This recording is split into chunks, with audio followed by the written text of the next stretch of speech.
So a new study found that people who discontinue these popular weight loss drugs start regaining weight within just 2 months. Ozempic, it is literally the hottest drug in the country right now. But what happens when you stop taking it? Something strange is happening across Hollywood right now. And for once, it has nothing to do with who's getting thinner. For 2 solid years, the only story anyone cared to tell was the transformation, the jaw-dropping before and afters, the red carpet gasps, and the whispered question at every party. Okay, what is she on? But in 2026, the conversation has quietly turned a corner. A new study talks about what happens when a person stops taking Ozempic. And the new question is far more unsettling. That's terrible. Shocking. Yeah. It's shocking. Not what happens when the stars start these medications. What happens the day they stop? Because here's the part nobody printed on the glossy magazine cover. These medications work incredibly well while you're on them. But the moment those injections stop, the weight often comes rushing back, and it does not come back politely. Let that sink in for a second. Major studies that followed people after they quit showed many regained roughly 2/3 of the weight within a single year. Not because they were lazy or let themselves go, but because the body has a strong way of fighting to return to where it was. But here's what makes this different from every other gossip rundown you've scrolled past. We're not here to judge anyone, and we're not here to pretend a celebrity's body belongs to the public. Every person you're about to hear from spoke about this openly, in their own words, on the record. What connects them isn't vanity. It's a biological reality that no amount of money, willpower, or PR can fully outrun. And once you see the pattern, you will never look at a miracle transformation the same way again. Let's get into it. Remi Bader. We start with the case the experts now quietly treat as the blueprint for all of this. Remi Bader built a devoted following as a curve model and creator who simply refused to perform for anyone. No filters, no fakery, just her. But what most of her fans never realized is that she was prescribed Ozempic all the way back in 2020, long before it became a punchline, to manage real health issues like prediabetes. I get triggered by so many things with weight because I am also sensitive to it in a way that I'm like almost annoyed that it's this trendy thing now. When I went on it for like actual Why were you issues. offered it to go on? Pre-diabetic, insulin resistance, gaining 50 to 80 pounds, like. As she said herself, she's almost annoyed it turned into a trend because for her, it was never about chasing thin. So when she decided she didn't want to lean on a weekly injection forever, stopping felt like the responsible move. And that's exactly when the floor gave way. For years, Remi had been quietly managing powerful hunger signals, the kind that pull you toward food no matter how full you should feel. And the medication had been muffling them. The second that artificial fullness wore off, those signals didn't just return, they came back louder than ever. So it doesn't work when you get off of it. I gained double the weight back after. Her doctor confirmed it bluntly. The medication had convinced her body it wasn't hungry for so long that the rebound hit like a wave. And her summary was 4 words that haunt this entire topic. She gained double the weight back. Double. Sit with that number, because it raises the question we'll keep circling all the way to number 1. If quitting leaves you worse off than before you ever began, what exactly were you signing up for? Our next star gained his back too, and the sheer speed of it genuinely rattled him. Gabriel Iglesias. You know Gabriel Iglesias even if you don't know the name. Fluffy, the grin, the Hawaiian shirts, the comedy specials your whole family quotes. And for the record, I'm not fat, I'm fluffy. For his entire career, his size was woven right into his brand, and he's been beautifully honest about the harder side of that, sitting at around 440 pounds at his heaviest and trying just about everything under the sun. So when 5 months on Ozempic melted weight off almost effortlessly, he was floored, but then he stopped. And what came next, he described on Shannon Sharpe's podcast in 2026 with real disbelief in his voice. Yes, I maxed out at 440 pounds and I lost 100 plus pounds. So right now I'm about 320. He got off the medication and almost instantly the weight came roaring back. 20 pounds, he said, snapping his fingers, just like that. His takeaway became the line that summed up this whole phenomenon for a lot of people. It is frightening how quickly it all returns. And here's the part that lifts his story above the shock factor. Part of why he wanted off was that he felt he was losing muscle along with the fat. So he made a genuinely wise call, deciding he'd rather not be the slimmest version of himself if it cost him his strength and his health down the road. It might be the most grounded thing anyone in this entire video says. But here's the hard truth. Being grounded doesn't stop the rebound. Nobody's willpower does. And our next guest spent months learning that the hard way. Claudia Oshry. Picture building an empire on being funny online. That's Claudia Oshry, girl with no job, the comedian and podcaster who turned sharp humor into a media brand millions tune into. And by her own account, she did everything right. She used a GLP-1 to lose around 70 pounds. Everybody wants to know if I'm taking Ozempic, Mounjaro, semaglutide. I'm mad at myself and I'm like ashamed of myself that I got to a place where I had 70 pounds to lose. Finally reaching a goal she'd chased since she was 18 and described feeling, for the first time in her adult life, genuinely in control of her own body. By every visible measure, she'd won the whole game. And then she stopped, and the victory quietly turned on her. About 5 months later, she posted a video that struck a nerve with hundreds of thousands of people because she said out loud what so many were too embarrassed to admit. I'm so hungry all the time. The hunger, she explained, was constant and relentless, trailing her through every hour of the day. She described finishing an entire steak and feeling starving minutes later, reaching for popcorn just to chase the edge off. I cannot stay full. It's impossible. I just had a 12-ounce steak, and I'm starving, so I'm eating popcorn. And her almost helpless question to her followers, how is anyone actually staying full, turned her comments into an instant support group of former users describing the exact same thing. Here's the part the transformation reels never show you. Claudia wasn't being dramatic. She was describing what so many former users have experienced. When the medication stops, that comfortable feeling of fullness often disappears, and the hunger can come back strong. She's leaned on high-protein meals to fight it, and she's been refreshingly honest that it's a daily battle, not a fairy tale. She said the quiet part out loud, and our next star discovered the same betrayal when her so-called miracle drug abruptly stopped doing its job. Dolores Catania. If you've watched The Real Housewives of New Jersey, you know Dolores Catania as the dependable, fitness-minded one, the woman in the gym while the drama swirls around her. So when menopause changed the rules and her body started clinging to weight in ways it never had. I'm going through menopause. She turned to Ozempic, lost around 20 pounds, then switched over to Mounjaro to hold the line. Real Housewives of New Jersey star Dolores Catania opens up about losing weight with Ozempic. For a while, it was working exactly as advertised. But then came a twist that quietly shattered the foolproof miracle myth for her entire fan base. On Jeff Lewis's radio show, she revealed something that genuinely stunned people. Her Mounjaro just stopped working. I'm having a really hard time right now. My Mounjaro stopped working. I gained 20 pounds. What?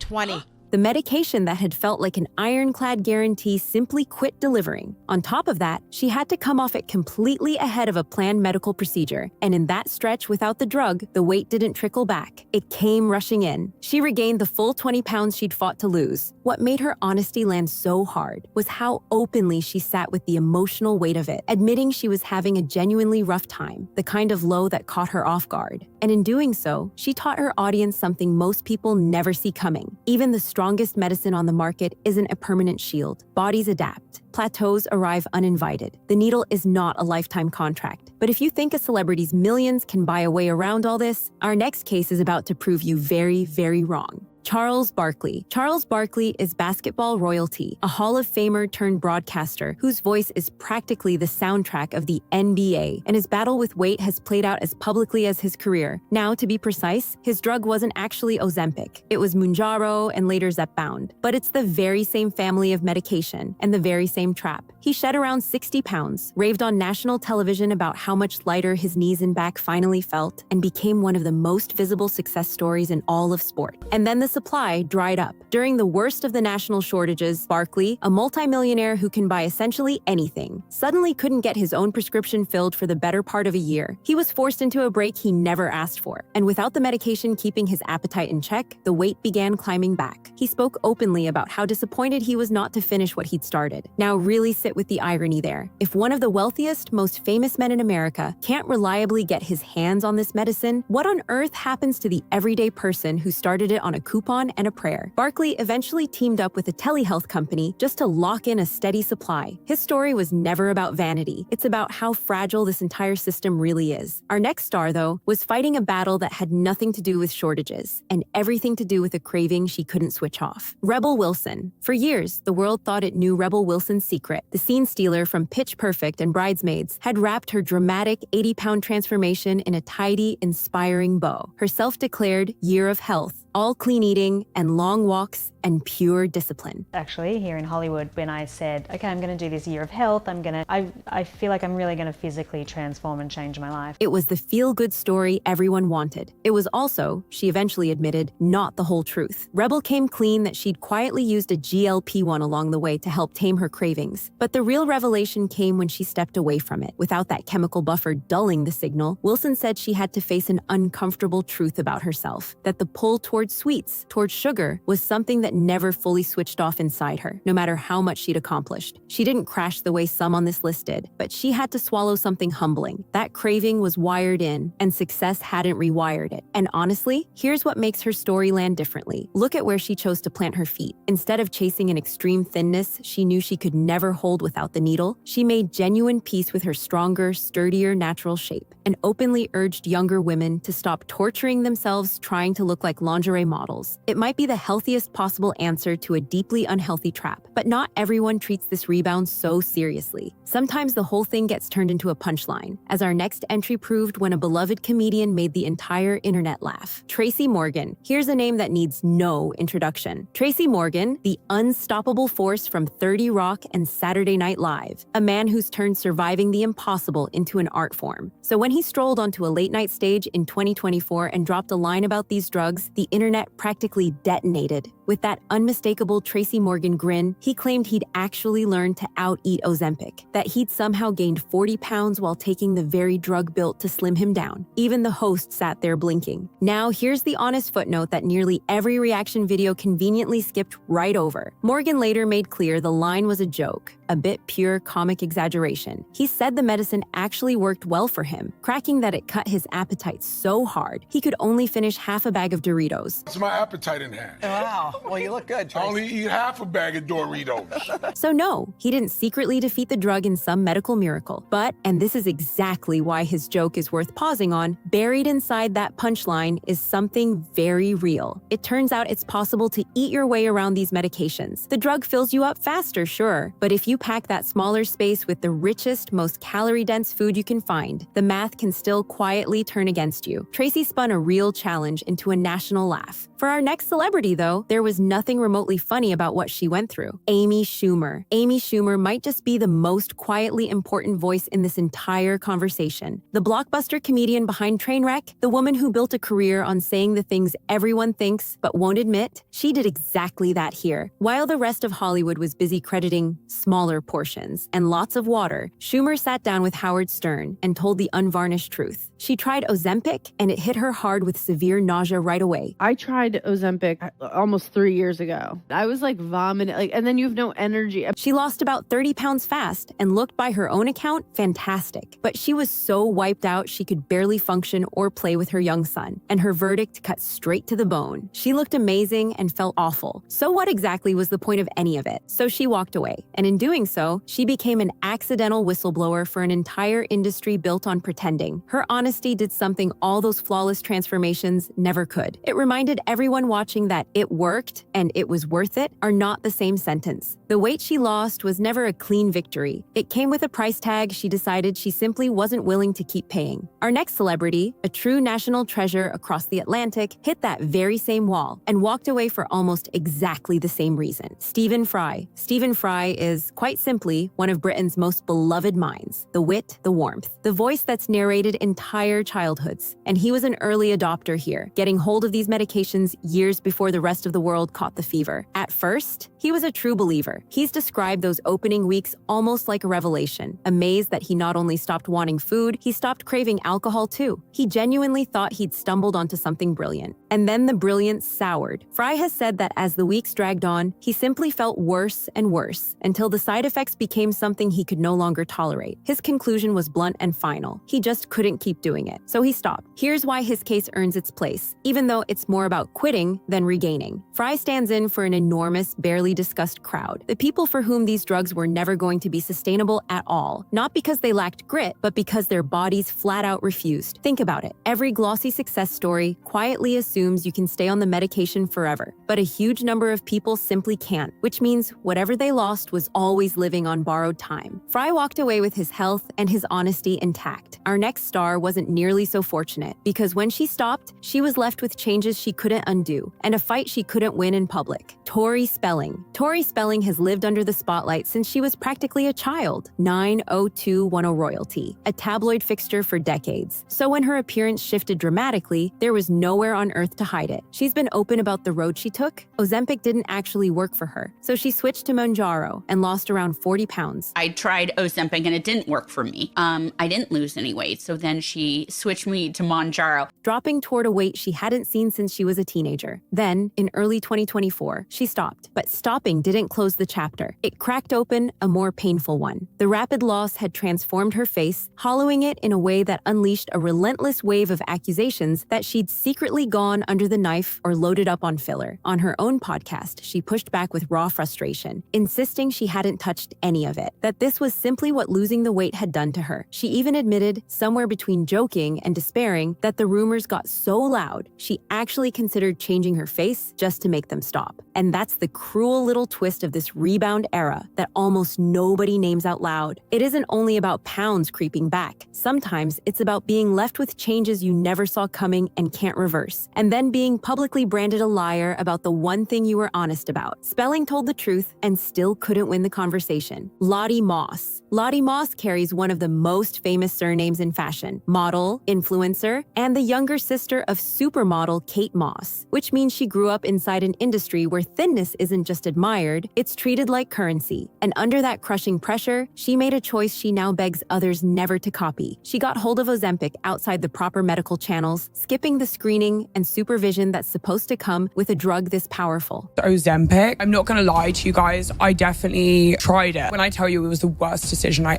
ever made. What followed is the kind of cautionary tale that should freeze anyone tempted by the same shortcut. Her body reacted severely to dangerous dehydration, and it escalated into a frightening medical emergency that put her in the hospital. She's spoken about it through tears, recording a podcast episode she pointedly titled My Ozempic Hell. Her message to her young audience couldn't have been clearer. This was the worst decision she ever made, and if you're even thinking about it, please don't. I'm not gonna lie to you guys, I definitely tried it. When I tell you it was the worst decision I ever made, so if this is a warning to anyone, please, if you're thinking about doing it, do not take it. She stopped immediately, of course. There was never any other option. And while her story isn't a classic weight rebound, it belongs right here because it captures the most dangerous edge of this entire trend: the market, the unprescribed vials, the desperation to shrink at any cost. Lottie took her own terrifying experience and turned it into a warning for everyone listening, and that takes real courage. Our final two stories bring us right back to the heart of the rebound, beginning with a rock and roll icon who lost the weight, then made a discovery she never expected: Sharon Osbourne. Sharon Osbourne has never once softened the truth for anybody. That's the whole reason we love her, and her experience here is no exception. She started Ozempic at the end of 2022, just wanting to drop some stubborn weight, and unlike the celebrities hiding behind talk of Pilates and olive oil, she was completely upfront about every bit of it. How did you do that?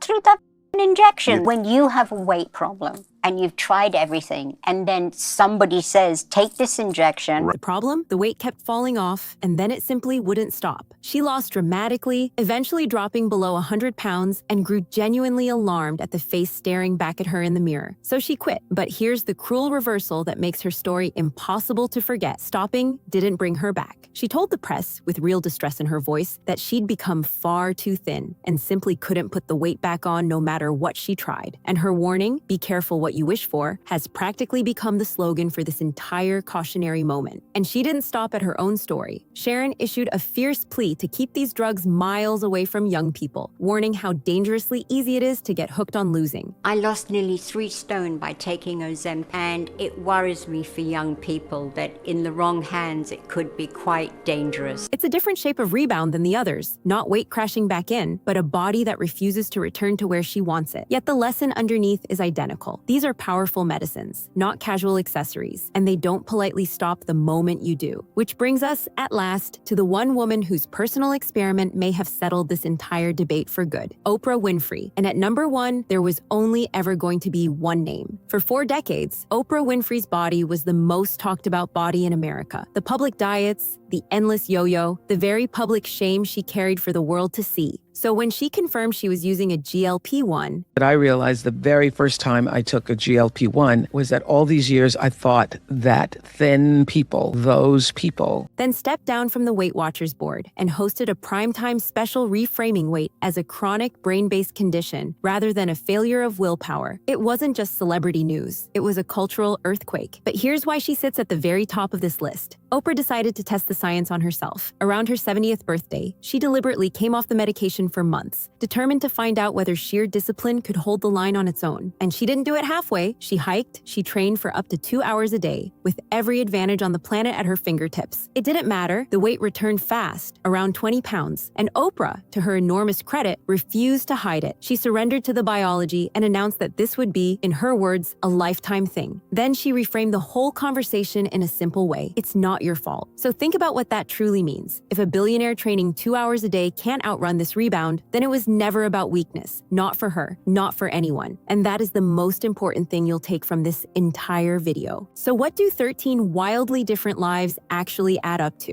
Not a punchline, not a scandal. They add up to one quiet, sobering truth the marketing never wanted you to fully absorb. These medications don't make the underlying issue disappear. They manage it while you're on them. And the very moment you stop managing it, the thing underneath is still right there, patient and waiting. That's the thread stitched through every single name. Remi Bader's hunger came back stronger than before. Gabriel Iglesias watched 20 pounds reappear in what felt like a blink. Claudia Oshry couldn't feel satisfied after a full meal. Oprah, with limitless resources, regained it anyway. Here's what I need you to really hear. Not one of these people failed. Their biology simply did what biology does. Strip away that artificial fullness, and hunger signals come surging back while the body fights to drag itself toward its old set point. And the weight tends to follow, often around 2/3 of it within a year for people who stop. That's not a character flaw, friends. That's just how the body works. So here's the honest, judgment-free takeaway, because you deserve that far more than you deserve a scare. If you or someone you love is weighing one of these medications, the most important question isn't, how much will I lose? It's, what's my plan for the long haul? And that's a conversation for a real doctor who knows your story, not a TikTok and not a YouTube video. This one included. What these 13 gave us, almost in spite of themselves, was a free education, paid for with their own discomfort and their own honesty. The transformation was never the finish line. The maintenance is the entire game. And the wait, as so many of them learned the hard way, is endlessly patient, quietly waiting for the day the medicine finally stops. If this opened your eyes to what's really going on behind those jaw-dropping transformations, go ahead and hit subscribe, because we are only scratching the surface of this story, and there's so much more still coming.